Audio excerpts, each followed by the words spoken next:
अस्सलाम वालेकुम। पाकिस्तान के कौम, आवाम, सियासत, पाकिस्तान की फौज, जमानत, खासकर ISI और पाकिस्तान की जमीया इस्लामियत और अन्य मजहब जो पाकिस्तान में माइनॉरिटी हैं, उन सबको मेरी ओर से आदाब।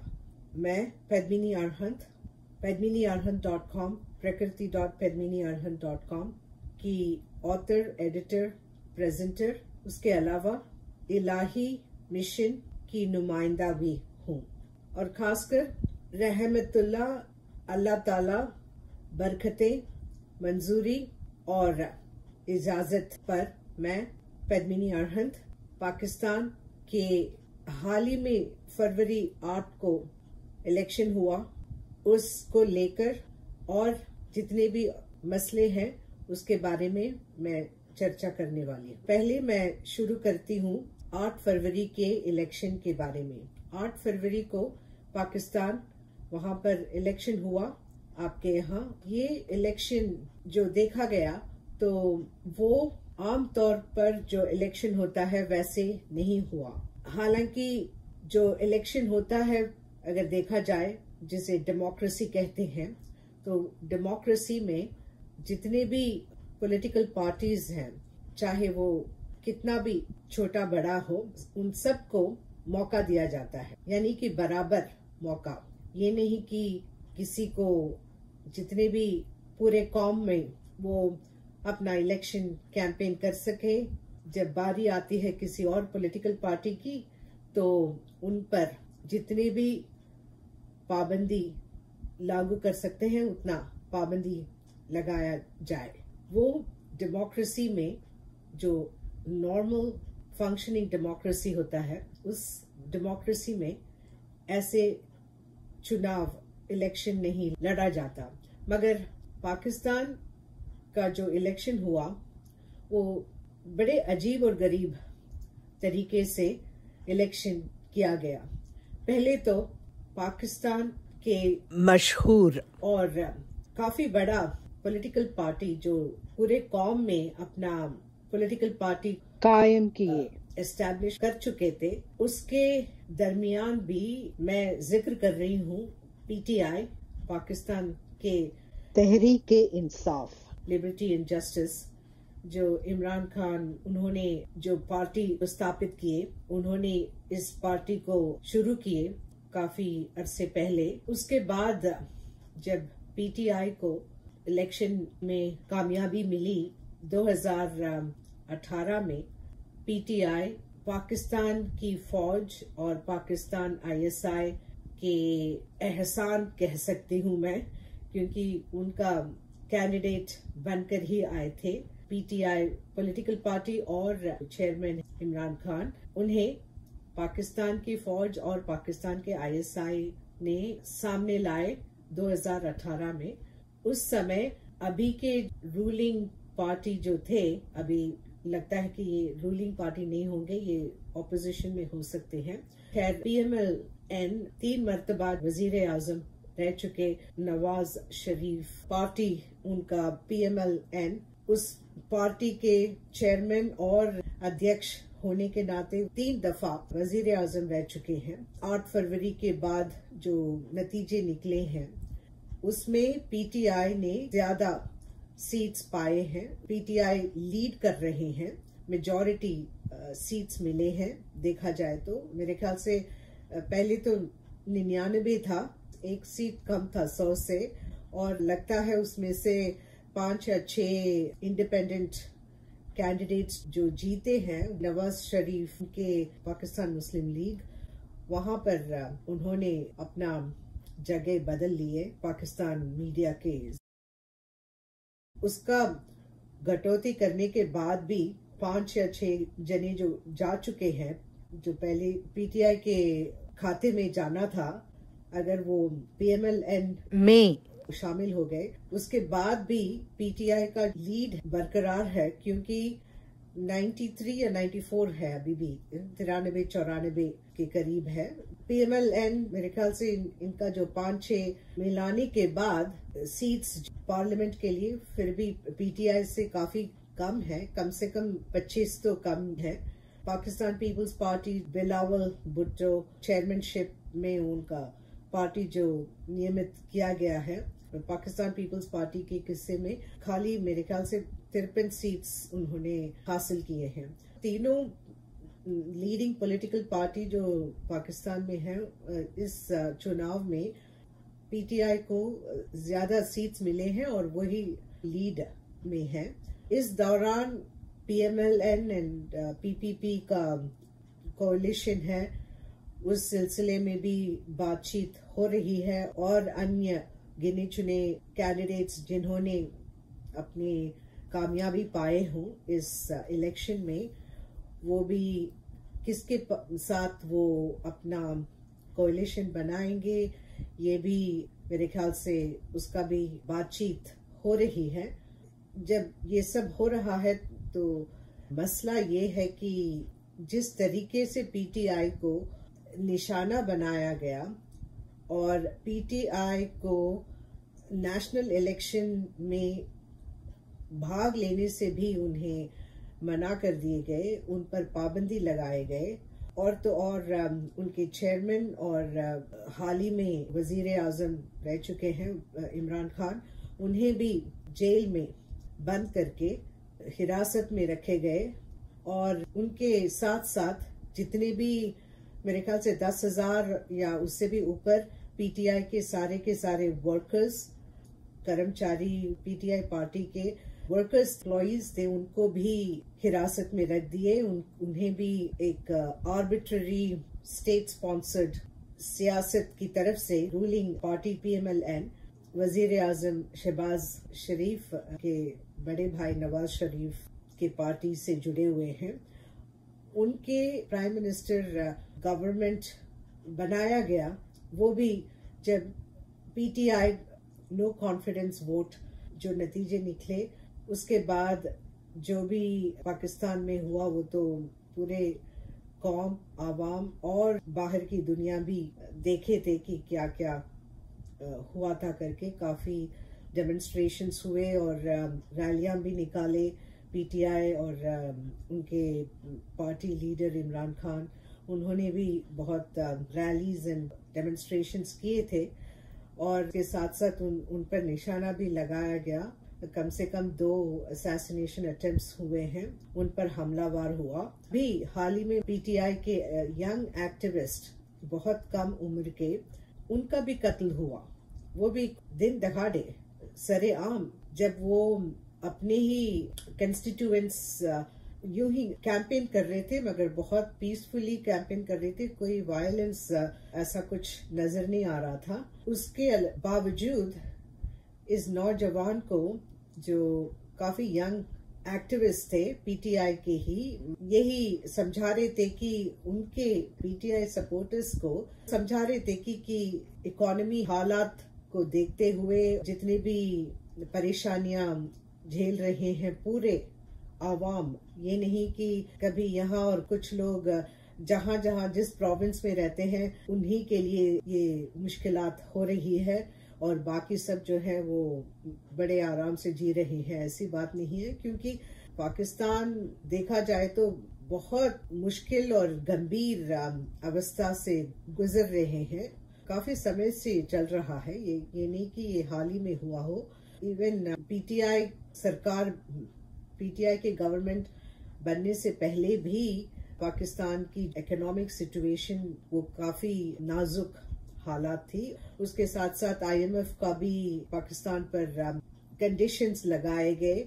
उन्हें पैसे उधार देने से पहले IMF का कुछ शर्तें रखी गई, जो हमेशा की तरह आम शर्तें नहीं रखा जाता। वो उसमें हैरान वाली बात नहीं है, क्योंकि IMF का लोन हमेशा टारगेट इसमें होता है कि आप स्पेंडिंग कम कीजिए, और टैक्स बढ़ाना हो तो किसके ऊपर टैक्स बढ़ाएंगे? आवाम बड़े तादाद आबादी बहुत मुश्किल और जिंदगी गुजार रहे हैं, रोजी रोटी के लिए भी कई मोहताज हैं। ऐसे होते हुए उन पर कैसे वो टैक्स लगा सकते हैं? अगर टैक्स भी लगाएंगे तो फिर upper middle class and rich category बंदोबस्त कर लेते हैं किसी न किसी तरह। हमेशा लाठी पड़ती है आम आवाम पर, किसान हो या कारीगर हो या मजदूर हो, इन्हीं लोगों पर बहुत जबरदस्त असर पड़ता है जब इकोनॉमी नाजुक और गंभीर हो जाता है। तो इस सूरत हालात में 2018 में पाकिस्तान की फौज और पाकिस्तान ISI के जरिए PTI गवर्नमेंट को अपॉइंट किया गया। चुनाव तो लड़े थे मगर चुनाव में भी उनको इतनी मेजॉरिटी नहीं मिली। उन्हें और पार्टियों की तरह किसी न किसी के साथ अलायंस रखनी पड़ी और कोalition के साथ ही वो अपनी गवर्नमेंट बना पाए 2018 में भी। 2018 में मैं एक बात कहना चाहती हूँ, पहली बार PTI को मौका मिला इस्लामाबाद में गवर्नमेंट बनाने के लिए, वो भी पाकिस्तान के फौज और पाकिस्तान ISI के मंजूरी पर। नहीं तो नहीं चलता है, वो तो जाहिर है। निराश तो जरूर हुआ, मतलब कि PTI जो है पहले वो कहते थे कि वो इंडिपेंडेंटली आएंगे, किसी के भरोसे नहीं कुछ करेंगे करके तब कहे थे। जब सिचुएशन बिल्कुल उसके खिलाफ हुआ, उनका गवर्नमेंट पाकिस्तान फौज और पाकिस्तान के ISI के ब्लेसिंग्स, उनके बरकते जरिए ही वो आए थे, उसके बाद हालात बिगड़ने लगे। हमेशा यही होता है पाकिस्तान की हिस्ट्री में, देखा जाए इतिहास में यही है कि जब से पाकिस्तान को आज़ादी मिली है, आज़ादी मतलब कॉलोनियल रूलर्स ब्रिटेन से, उसके बाद पाकिस्तान के अवाम को देखा जाए तो उनकी आज़ादी अभी तक नहीं हुई है। आज़ादी का मतलब ये होता है कि इलेक्शन इस तरीके से हो जहां पर कोई भी पॉलिटिकल पार्टी, पाकिस्तान के आवाम में से कोई भी सिटीजन अगर पब्लिक ऑफिस में यानी कि इलेक्शन में भाग लेना चाहते हैं, किसी भी पार्टी में शामिल होकर अगर इलेक्शन लड़ना चाहते हैं, वो कर सकते हैं बिना कोई मुश्किलों का सामना ना करते हुए, कोई पाबंदी ना होते हुए या किसी भी तरह के खौफ ना हो कि वो अरेस्ट हो जाएंगे या उन पर कोई ना कोई मुकदमा उन पर लगाया जाएगा, जहां पर वो इल्जाम लगाएंगे कि उन्होंने कुछ ये किया वो किया, मतलब उनको डिस्क्वालीफाई करने के लिए। वो सब इस 2024 इलेक्शन के पहले ही PTI के ऊपर सब कुछ किया गया। जो कुछ मैंने अभी कहा है, अरेस्ट से लेकर अनसब्सटैंशिएटेड यानी कि बिना कोई वजह या सबूत के केसेस लगाए गए हैं PTI कैंडिडेट्स पर। जितनी मुश्किलें खड़ा कर सकते हैं वो उतने सारे झंझट और मुश्किलात पैदा किए ताकि PTI को इलेक्शन से बाहर रखने के लिए बाहर भी रख दिए। इन सारे टैक्टिक्स हरबे अपनाकर इसके जरिए उन्होंने उनके मकसद PTI को किसी न किसी तरह बाहर रख दिया जाए और उन्होंने PTI को एलिमिनेट ही कर दिए, यानी कि इलेक्शन से हटा दिए। जितने भी कैंडिडेट्स PTI के इलेक्शन में लड़ने वाले थे उन्हें इंडिपेंडेंट होके वो इंडिपेंडेंट कैंडिडेसी के जरिए वो चुनाव लड़े, जो बहुत ही अफसोस की बात है क्योंकि एक डेमोक्रेसी में अगर डेमोक्रेसी कहा जाए तो इस सभी को बराबर मौका देना चाहिए और मिलना भी चाहिए बिना कोई डिस्क्रिमिनेशन यानी कि इम्तियाज, किसी भी तरह के भेदभाव, उनको अलग तरीके से उनके साथ सलूक करना, उन्हें कोई भी तरीके अपनाकर उनको इलेक्शन लड़ने से मना कर देना, वो सब हुआ अभी इस इलेक्शन में। अफसोस की बात है, ये डेमोक्रेसी के लिए एक बहुत बड़ा दाग धब्बा है, साथ साथ रुकावट, ऑब्स्टिकल बन गया है। इतनी मुश्किलात खड़ा करने के बावजूद PTI कैंडिडेट्स हैं वो इंडिपेंडेंस के जरिए उन्होंने इलेक्शन लड़कर अब मेजॉरिटी लेके आए हैं, वो तो वाकई काबिले तारीफ है। अगर उन्हें बिना कोई ज्यादती जैसे किया गया, बराबर जैसे कि PMLN और PPP और जितने भी फैक्शंस चुनाव में भाग लिए उन्हें इलेक्शन लड़ सके, वैसे अगर PTI कैंडिडेट्स को मौका दिया जाए तो फिर मेरे ख्याल से बात अलग ही होती, क्योंकि PTI का लीड और भी बेहतर होता। मगर फिर भी इतने रिस्ट्रिक्शंस और इतनी पाबंदी लगाने के बाद भी अगर उन्होंने PTI को लीड में लेके आए, एडमिरेबल है, काबिल तारीफ है। जब बात आती है PTI के चेयरमैन इमरान खान, उन्हें हिरासत में रखा गया है। अभी 12 या 13 केसेस में उन्हें बेल मिला है करके मैं देखी थी न्यूज रिपोर्ट्स में। अगर ऐसी बात है तो फिर that is definitely very encouraging, क्योंकि वो तो PTI पार्टी के लिए ही नहीं, इलेक्टोरेट आवाम ने PTI को बड़े तादाद में वोट दिए हैं, तो इलेक्टोरेट मैंडेट PTI के पास है। ऐसे होते हुए अगर PTI के चेयरमैन, PTI के लीडर इमरान खान, उन्हें अभी भी अगर कस्टडी में रखा जाए तो फिर पाकिस्तान की सिचुएशन है वो और भी ज्यादा टेंशन में बढ़ जाएगा, तनाव बढ़ेगा। हर हालत में उसे रोकने से उसके बदले एक अच्छा सा हल निकालकर पहले इनको रिलीज करना चाहिए।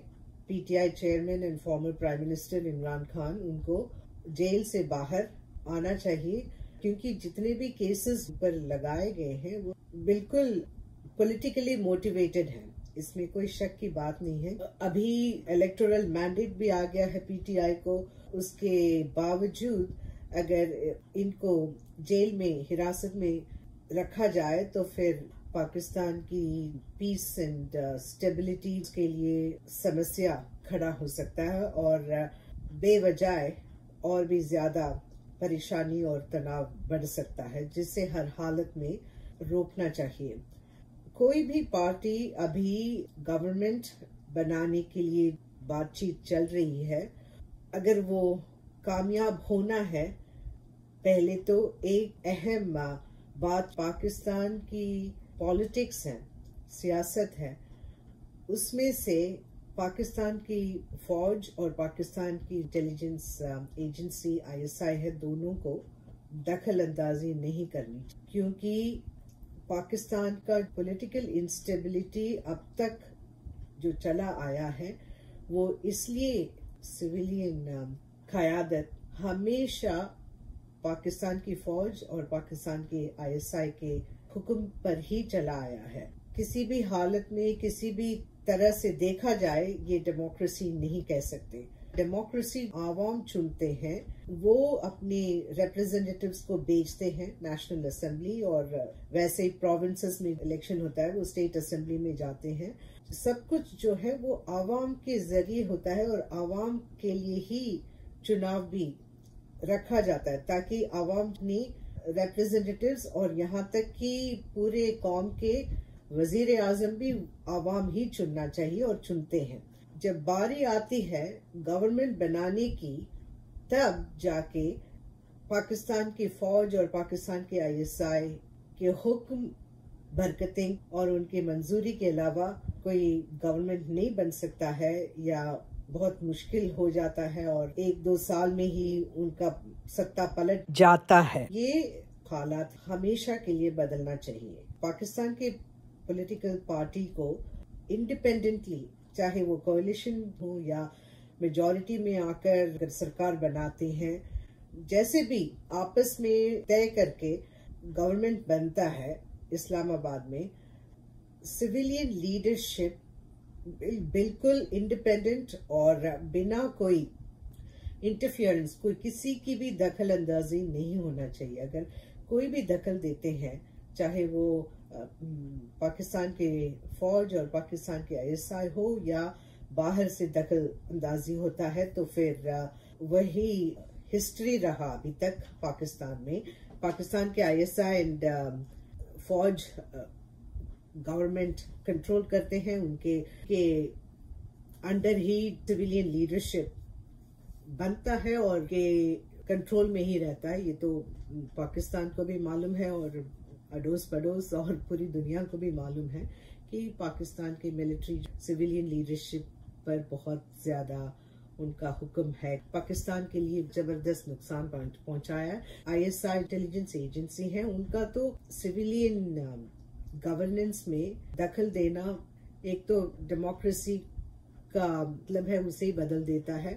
दूसरी बात, जो ध्यान पाकिस्तान के फौज को देना चाहिए वो है बॉर्डर सिक्योरिटी और दहशतगर्दी, उसे खत्म करना, यानी कि निपटना। पाकिस्तान की सबसे बड़ी समस्या एक तो पॉलिटिकल इंस्टेबिलिटी, क्योंकि पाकिस्तान के फौज और पाकिस्तान के ISI की दखल अंदाजी की वजह से सिविलियन क़यादत, सिविलियन सियासत टिक नहीं पाता।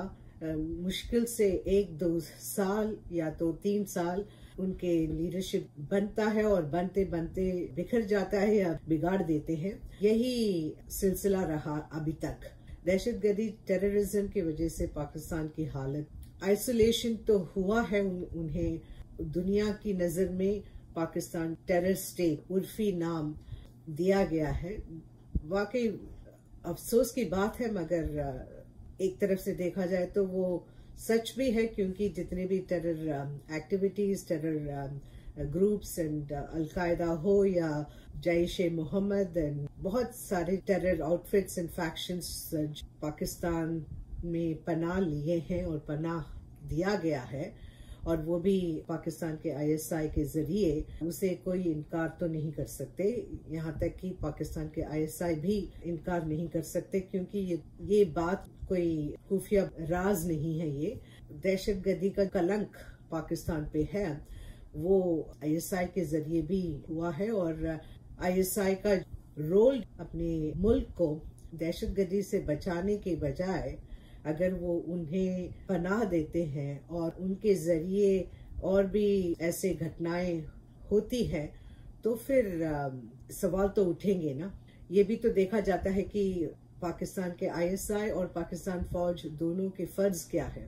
आमतौर पर तो यही किसी भी मुल्क के फौज, उनकी जिम्मेदारी ये होती है कि वो अपनी मुल्क और अपने आवाम किसी भी खतरे से को बचाए, चाहे वो बाहर से हो, किसी भी तरह से बाहर के खतरे, अगर बाहर मुल्क से हमला होने का ऐसा कुछ खबर आए तो उसके लिए कदम लेना चाहिए, लेते हैं और अपनी कौम और अपने आवाम को हर तरह से बचाते हैं और उनकी हिफाजत में जो करना चाहिए वो सब कुछ करते हैं। काफी बड़ी जिम्मेदारी होती है फौज की, और ये सबसे बड़ी अहम जिम्मेदारी भी है। सीमाओं का तो करना ही चाहिए।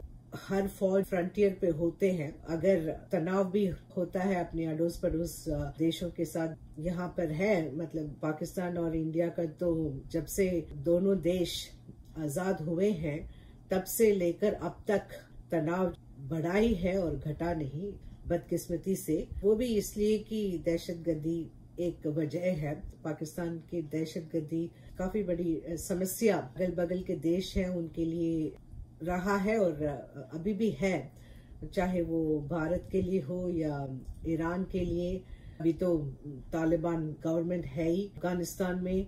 ये सारे हालात पाकिस्तान की फौज और पाकिस्तान की ISI की अहम फर्ज, इन मामलों में ध्यान देना चाहिए, उस पर अहमियत देना चाहिए। ये नहीं कि वो सिविलियन लीडरशिप और सिविलियन गवर्नमेंट चलाने में वो अपना समय बिताए, तो फिर दहशतगर्दी है पाकिस्तान में, वो कभी न घटने वाली सिलसिला हो गया है।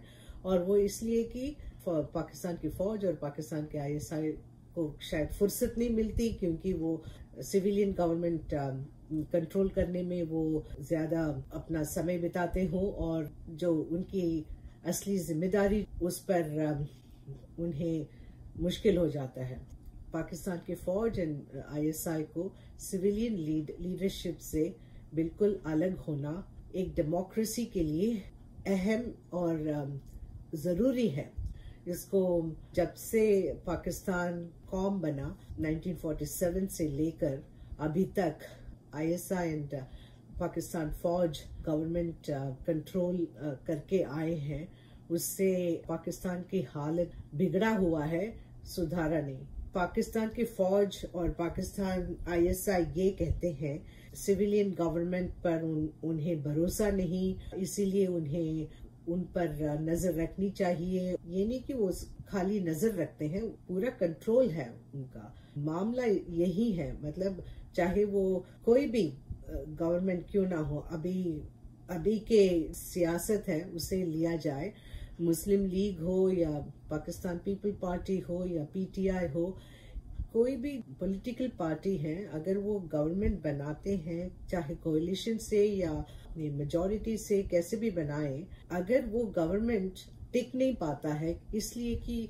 हुक्म पाकिस्तान की फौज और ISI से ही आता है और उनके कहने पर और उनका पॉलिसी है उसे ही फॉलो करना है इनको। अगर किसी भी वजह अपने मतलब कौम आवाम के हित में अगर सिविलियन गवर्नमेंट कोई कदम उठाए तो उसको लेकर पाकिस्तान की फौज और पाकिस्तान की ISI को एतराज हो तो फिर क्या होता है, बस दूसरे दिन ही सत्ता पलट जाता है। यही हाल रहा जब से पाकिस्तान 75 साल से ऊपर हो गया है, आजादी मिले, मगर पाकिस्तान के आवाम को उन्हें अभी तक आजादी नहीं मिली। इसी वजह से गवर्नमेंट बनता है तो फिर वो आजादी से गवर्नमेंट नहीं बन रहा है, उनके ऊपर हुक्मरान है पाकिस्तान की फौज और पाकिस्तान के ISI का कंट्रोल उन पर बहुत जबरदस्त होता है और वो यहाँ तक कि सांस भी नहीं ले पाते हैं। इससे पाकिस्तान के आवाम जो बहुत आस लिए बैठे हैं, ये सोचकर कि कब आएगा वो दिन जब ये सब गुजरे वक्त वाली बात, यानी कि मतलब फिलहाल वक्त गुजर रहा है, वो बिल्कुल नया दौर और नए गवर्नेंस है जहां पर किसी की दखल अंदाजी नहीं होती और सिविलियन लीडरशिप और सिविलियन गवर्नमेंट को आजादी से अपना काम चैन से संभाल सकते हैं, वो एक गारंटी वो नहीं है। इसी वजह से इलेक्शन पाकिस्तान में चाहे वो कैसे भी हो जाए, वो गवर्नमेंट चुनते हैं और लागू होता है, अपना काम शुरू करने लग जाते हैं तो फिर मुश्किल से 2 या 3 साल में ही सत्ता पलट जाता है। नवाज शरीफ पार्टी को लेकर हो या उन्हें खुद एक्साइल होना पड़ा लंदन में, उसके बाद PPP का भी यही हालत हुई और उनका तो the former prime minister Benazir Bhutto was even assassinated, उनका कत्ल भी हुआ। सेम थिंग विद PTI, उनके इमरान खान, उनका भी PTI और पाकिस्तान फौज और ISI के बीच तनाव शुरू हुआ, जब बढ़ने लग गया उसे निपटने से पहले फिर वहां से यूनाइटेड स्टेट्स से भी दखल अंदाजी हुआ है, इसमें कोई शक की बात नहीं है। चाहे वो जैसे भी अपनी ओर से अपना बयान दें, जवाब दें, यानी कि अमेरिका, फिर भी ये टाल नहीं सकते कि PTI का गवर्नमेंट नो कॉन्फिडेंस वोट से निकाला गया, उसमें अमेरिका का पूरे तौर पर दखल अंदाजी है। ये बहुत ही निराश वाली बात है क्योंकि पाकिस्तान के आवाम वो ज्यादातर की आबादी बहुत यंग है, मतलब कम उम्र के हैं, अभी उनके यूथ पॉपुलेशन पाकिस्तान का काफी ज्यादा है, उनके अरमाने हैं और उनके भी काफी उम्मीद है कि वो अपनी जिंदगी अपने पिछले जनरेशन की तरह ना हो और इस नए जनरेशन और इनका अभी समय है यहाँ पर वो आजादी चाहते हैं, आजादी, सियासत को आजादी फौज और ISI से, और उसके साथ साथ जितने भी जो भी बाहर से दखल अंदाजी होता है उससे भी आजादी की जरूरत है, क्योंकि तभी कोई भी गवर्नमेंट अपने मुल्क को और अपने आवाम को आगे बढ़ा सकते हैं। अगर जब दखल अंदाजी होकर चाहे भीतर से या बाहर से आने से, उससे क्या होता है कि डेफिनेटली इंस्टेबिलिटी तो है और उसके साथ साथ इकोनॉमिक सिचुएशन उस पर काफी असर पड़ता है। जैसे पाकिस्तान अभी तक उनको जो मुश्किलों का सामना करना पड़ रहा है इसलिए कि वो इकोनॉमिक सिचुएशन, पॉलिटिकल इंस्टेबिलिटी से भी जुड़ा हुआ है। पाकिस्तान अगर देख रहे हैं कि किस तरफ जा सकते हैं और अगर जाएं तो कैसा कदम लेना चाहिए, तो ये सब सोचने से पहली बार तो ये है कि फौज और पाकिस्तान ISI को सिविलियन क़यादत और सिविलियन पॉलिटिक्स से अलग होना जरूरी है। उसी से डेमोक्रेसी रिवाइव कर सकते हैं। रोल है डेमोक्रेसी का, वो ये होना चाहिए कि फौज अपनी काम करें, अपनी जिम्मेदारी निभाएं, और वैसे इंटेलिजेंस एजेंसी जो ISI है वो अपनी काम संभालें और सिविलियन गवर्नमेंट को अपना काम करने दें। तभी पाकिस्तान के पॉलिटिकल स्टेबिलिटी कायम हो सकता है। ये फर्ज बनता है उन पर, पाकिस्तान के फौज और पाकिस्तान के ISI पर, कि वो अब से सिविलियन गवर्नमेंट में दखल अंदाजी ना करें। सिविलियन गवर्नमेंट को आवाम पर छोड़ दें। आवाम वोट चुनते हैं, इलेक्टोरेट चुनते हैं सिविलियन गवर्नमेंट को, उन पर भरोसा करना चाहिए ना, क्योंकि वो समझदार है। ये नहीं कि आवाम है उन्हें पता नहीं कि क्या करना चाहिए। इलेक्शन में 8 फरवरी को तो दिखाए उन्होंने कि आवाम क्या कर सकते हैं। इतने तादाद में आके, चाहे वो 40 या 50% आबादी उन्होंने ही वोट डाले भी हैं, तो तब भी 24 करोड़ पाकिस्तान की आबादी में अगर 40 या 50% आबादी वोट डाले हैं, 9 से कम 12 करोड़ तो बनता ही है। तो फिर इससे क्या पता चलता है कि वोट डालकर उनकी मर्जी हाजिरी रजिस्टर किया और साफ तौर पर कि उन्हें क्या चाहिए।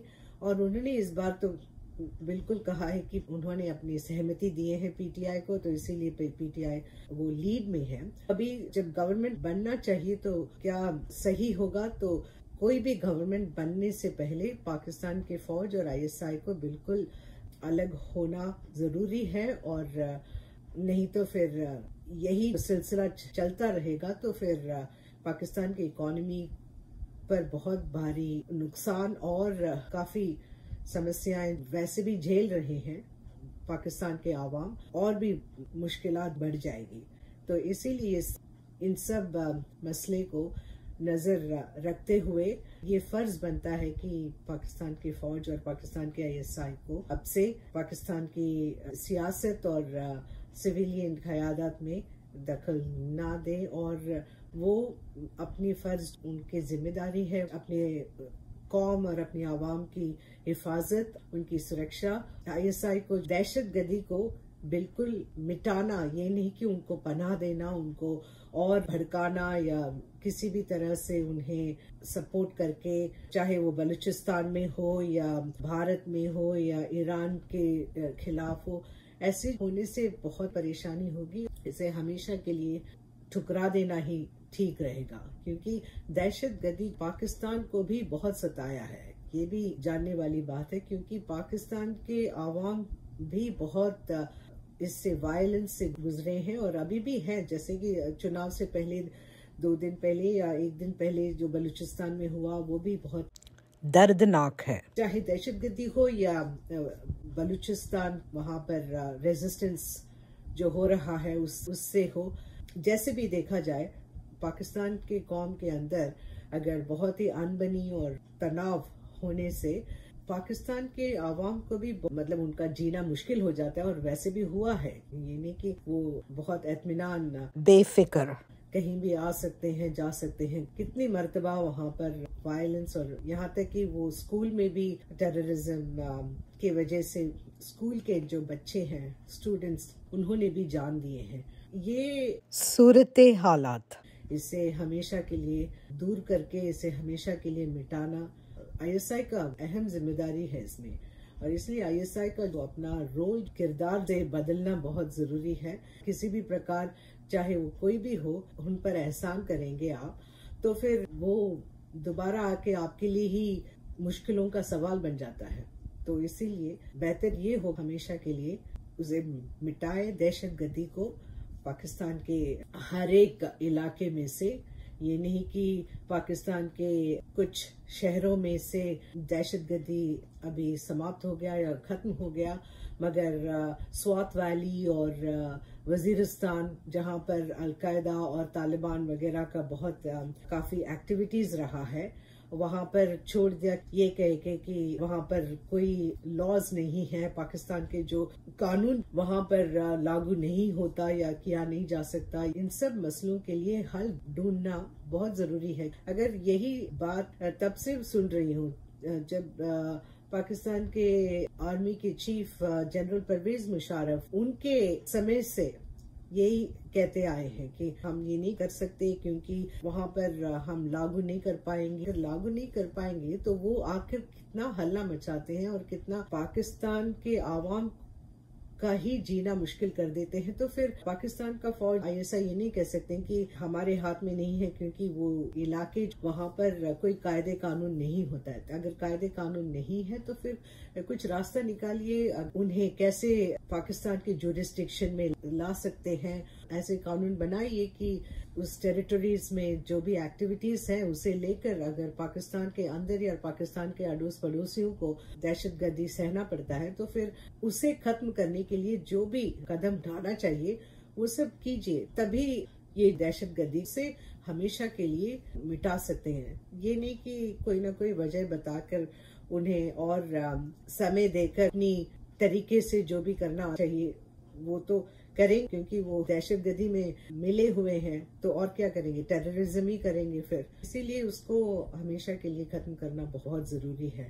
और एक बात है कि बाहर से पाकिस्तान पर दबाव है, वो भी एक तरफ से बहुत मुश्किल हो जाता है कोई गवर्नमेंट को चलाने में। जैसे कि अभी PTI गवर्नमेंट के साथ हुआ, बाहर से दखल अंदाजी की वजह से उनका गवर्नमेंट हटाया गया। इसमें कोई शक की बात नहीं है क्योंकि अमेरिका से इन्वॉल्वमेंट रहा है वो अमेरिका का केवल पाकिस्तान में ही नहीं है और जगह में भी हमेशा होता आया है। मैं कितनी बार मिसाल के तौर पर कई जगह मैं बता चुकी हूँ अपने ही आर्टिकल्स में, चाहे वो यूक्रेन हो या उससे पहले हर एक रीजन में, एशिया से लेकर Latin America, Africa, middle east, सभी जगह ऐसे होते हुए जब दखल अंदाजी करके कोई गवर्नमेंट को हटाते हैं, पाकिस्तान के सॉवरेनिटी पर हमला है। वैसे भी किया गया, अगर देखा जाए तो अबाताबाद मिशन वो पाकिस्तान के सॉवरेनिटी उसे बिल्कुल नकार दिया और उसे ठुकरा दिया कि जैसे कि पाकिस्तान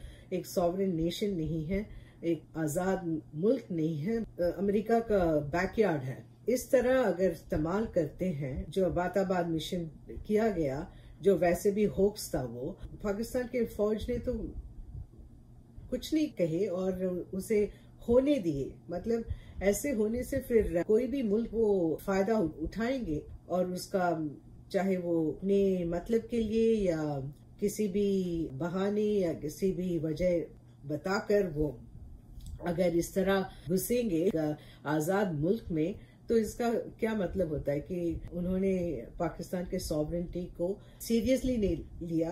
उसे जैसे ऐसे समझते हैं कि वो अपने ही मुल्क के कोई एक प्रोविंस हो। यहाँ पर अमेरिका में भी अगर किसी स्टेट्स में जाके उन्हें कुछ करना हो तो फिर वो स्टेट गवर्नमेंट और स्टेट गवर्नर उन सब से मशवरा करना होता है और उनको बताना भी पड़ता है कि क्या कर रहे हैं, क्या क्या करना चाहते हैं, क्यों करना चाहते हैं करके वजह भी बताना पड़ता है फेडरल गवर्नमेंट को। स्टेट गवर्नमेंट के साथ मिलकर उन्हें बताना पड़ता है कि क्या करना चाहिए। कभी कभी अगर वो चाहे तो वो नामंजूरी भी कर सकते हैं, उसे मुख्तलिफ नहीं हो सकते और वो कहते हैं कि नहीं करने देंगे। Even with in America federal और स्टेट ऑटोनॉमी उसकी इज्जत दी जाती है और रखना होता है। ऐसे होते हुए जब पाकिस्तान एक आजाद देश है, उस पर जाके कभी भी जाके वो कुछ भी कर सकते हैं, चाहे वो अबाताबाद मिशन हो या रेड करो या ड्रोन अटैक्स। कितने ड्रोन अटैक्स हुए हैं जिसमें इतने पाकिस्तानी मारे गए, उनकी जान पर हमला हुआ। ये सब घटनाएं इतने बार हुए हैं और ये तो एक आम बातें हो गई हैं। पाकिस्तान के फौज क्यों नहीं इन लोगों को कह पाते हैं कि देखिए ये पाकिस्तान के सॉवरेनिटी के खिलाफ है, आप ऐसे करते हैं तो फिर हमारे आवाम पर असर पड़ता है, क्योंकि आपकी ड्रोन्स जानलेवा हैं और जान लेते हैं, इतनी जाने गई हैं, बिल्कुल इसके खिलाफ हैं, आप ये एक्टिविटीज हैं ये सब नहीं कर सकते करके कह सकते हैं। मगर पाकिस्तान की फौज ने आवाम को लेकर कोई फिक्र नहीं जताए। जब ये सब एक्टिविटीज हो रहे थे पाकिस्तान की मिट्टी में, जब बारी आती है सिविलियन गवर्नमेंट पाकिस्तान आवाम के चुने हुए, तब जाके फौज हो या ISI हो अपना कंट्रोल ज्यादा उन पर करते हैं, उन्हें ये भी दिखाते हैं कि वो कितने अग्रेसिव हो सकते हैं।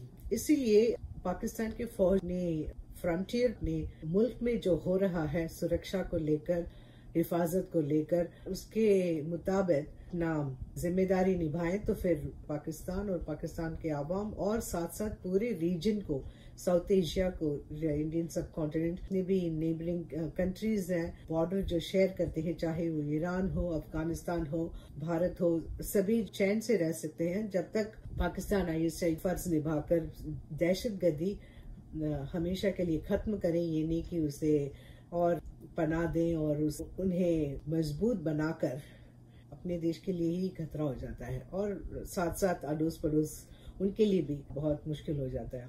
जहां तक पाकिस्तान के गवर्नमेंट फॉर्म करना चाहिए, अभी फरवरी 8 के बाद PTI चेयरमैन इमरान खान अगर अभी भी हिरासत में है, अभी भी जेल में है, तो रिलीज करना जरूरी है, क्योंकि ज्यादातर जो एलिगेशंस हैं उनके ऊपर, जितने भी पता नहीं कितने केसेस लगा दिए, कह रहे हैं कि कम से कम 150 या उससे भी ज्यादा।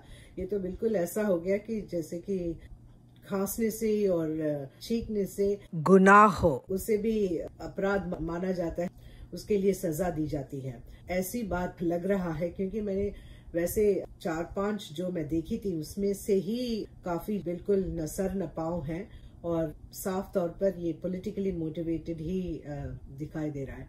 तो इसीलिए इनको रिहा करना, PTI चेयरमैन को, और जितने भी के साथी हैं, कैंडिडेट्स हैं, या चाहे वो इंडिपेंडेंट होकर अगर उन्होंने चुनाव जीते हों, इलेक्शन जीते हों, तो उनके सर्टिफिकेशन और उसे ऑथेंटिकेट करना भी जरूरी है, क्योंकि ये इलेक्टोरेट के जरिए आया है। पाकिस्तान के इलेक्टोरेट वोटर्स ने अपनी मंजूरी दी है इनके लिए, और जब ऐसे होते हुए डेमोक्रेसी वैलिडेट होता है इलेक्टोरेट से, जब वोटर्स किसी कैंडिडेट गवर्नमेंट पार्टी को चुनते हैं बाकायदा, बिना कोई धांधली के, जो अक्सर होता है, बिल्कुल उसकी इज्जत रखनी चाहिए।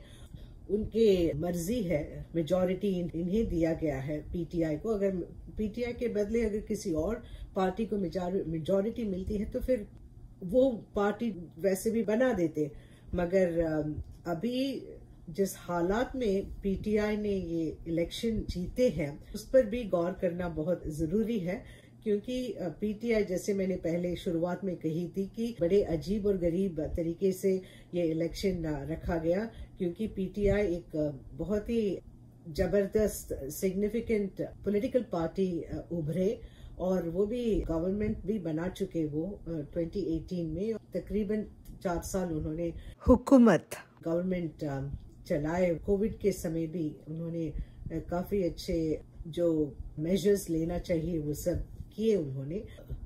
इन सब चीजों पर गौर करते हुए ये जरूरी है कि अभी जो डेमोक्रेसी को एक तरफ से उछाला गया, उस डेमोक्रेसी को वापस लेने के लिए ही अभी पाकिस्तान आवाम जो है इतनी तादाद में जाके अपने वोट डाले हैं, उसकी इज्जत रखनी चाहिए, उसे अपनाना चाहिए, क्योंकि इलेक्टोरेट का मान सम्मान वो बहुत ही अहम होता है। अगर उन्हें ठुकराने से फिर डेमोक्रेसी को ठोकर मारने का बराबर हो जाता है। यहाँ पर ये भी एक बात जहन में आता है कि जब media pandits and media analyst ये कहते फिरते हैं कि PTI के पास तो अभी कोई निशाना भी नहीं है, और क्रिकेट बैट सिंबल था उसे भी हटा दिया गया, और पार्टी तो खत्म हो गया है, इसीलिए उसके वजह से पीटीआई के कैंडिडेट्स वो इंडिपेंडेंट कैंडिडेट्स बनकर वो इलेक्शन लड़े। दोबारा जाके कानून के दरवाजे खटखटाने होंगे, हाई कोर्ट या हायर कोर्ट्स में जाना होगा। ये कानून वाली बात छेड़ रहे हैं। पहली दफा तो ये जो कुछ हुआ पीटीआई के साथ, इतने सारे कैंडिडेट्स, उनके वर्कर्स और सबको जेल में बंद, यहाँ तक कि उनके लीडर को भी जेल में बंद, और फॉरेन मिनिस्टर वो भी मेरे ख्याल से उन्हें कई तरह के चार्जेस में उन्हें बंद किए गए हैं, या एटलीस्ट उन पर चार्जशीट लगाए हैं, कम से कम 12 या 13 ऐसा कुछ। और यहाँ पीटीआई लीडर इमरान खान का तो और भी ज्यादा उन्होंने लगाए हैं। ये तो वो भी कह चुके हैं मीडिया को, और वैसे भी मीडिया भी कंफर्म किया है, मीडिया ने भी, कि काफी उन पर आरोप है, इल्जाम है जिन्होंने भी ये किए हैं और जिनका भी हाथ है, चाहे वो आगे हो या पीछे हो।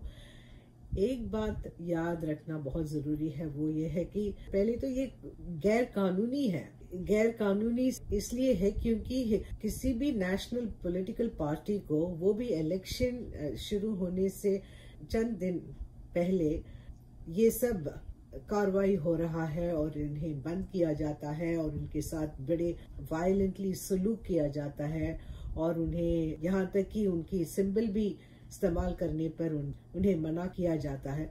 जब ये सब हुआ है तो ये गैर कानूनी है कि नहीं? जब ये गैर कानूनी हुआ तो फिर पीटीआई को जाके अपना पार्टी दोबारा जिंदा करना, ने कोई सिंबल लेके आना, ये सब दोबारा जो उन्हें कहा जाता है, और उस सिलसिले में ये भी कहा जाता है कि अगर ऐसे करेंगे तो फिर कानून के जरिए उन्हें जाना पड़ेगा। पीटीआई को उलट पुलट किए थे और उनको बिल्कुल हटा दिए गए थे कि इस तरीके से कि वो कुछ है ही नहीं, जबकि वो काफी बड़े पॉलिटिकल पार्टी बनकर आ गए और सरकार भी बना, गवर्नमेंट भी बनाए 4 साल के लिए।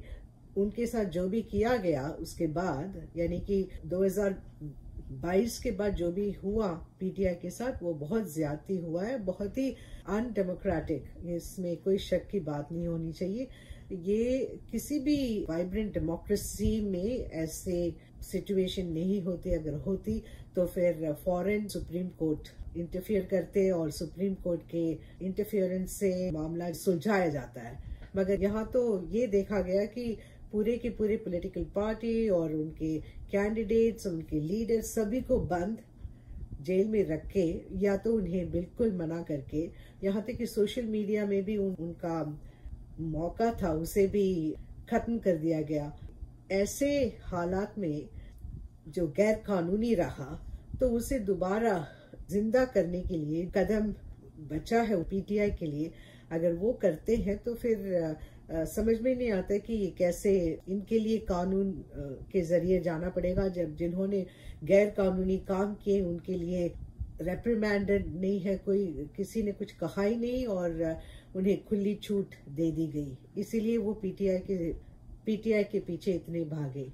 तो ये जहन में रखने वाली बात है। इकोनॉमी के लिए ये भी एक बहुत गंभीर समस्या है पाकिस्तान के लिए। ज्यादा दिन टाल नहीं सकते क्योंकि पॉलिटिकल स्टेबिलिटी होना बहुत बहुत जरूरी है। और वो पॉलिटिकल स्टेबिलिटी अभी 8 फरवरी आवाम बड़े मुश्किल से वो सब जाके उन्होंने अगर वोट देकर इस उम्मीद में कि वो डेमोक्रेसी को बचा सके या डेमोक्रेसी को दोबारा रिवाइव कर सके, अगर इस उम्मीद में उन्होंने अगर ऐसे किए हैं तो जरूर उस पर गौर करना चाहिए, क्योंकि इलेक्टोरेट का सम्मान रखना डेमोक्रेसी का फर्ज है। पाकिस्तान से जुड़े हुए तमाम बातें, सियासत से लेकर इकोनॉमी की समस्या, सिक्योरिटी, इन मुद्दों पर इस वीडियो पर चर्चा किया है मैंने। पाकिस्तान की आवाम की मर्जी, इलेक्टोरल मैंडेट जो पीटीआई को हासिल हुआ है, उसकी कदर करते हुए पीटीआई को ही गवर्नमेंट बनाना चाहिए। उसी में पाकिस्तान की अमन और पॉलिटिकल स्टेबिलिटी, इकोनॉमिक वायबिलिटी हासिल हो सकता है। मैं पद्मिनी अरहंत, padminiarhant.com, prakriti.padminiarhant.com, इलाही मिशन की नुमाइंदा होते हुए पाकिस्तान की आवाम को मेरी ओर से मेक आहिशाक, बेस्ट विशेस, और अमन शांति और कामयाबी पॉलिटिकल गवर्नमेंट पीटीआई की गवर्नमेंट बनाने में कामयाबी हो। शुक्रिया। खुदा हाफिज।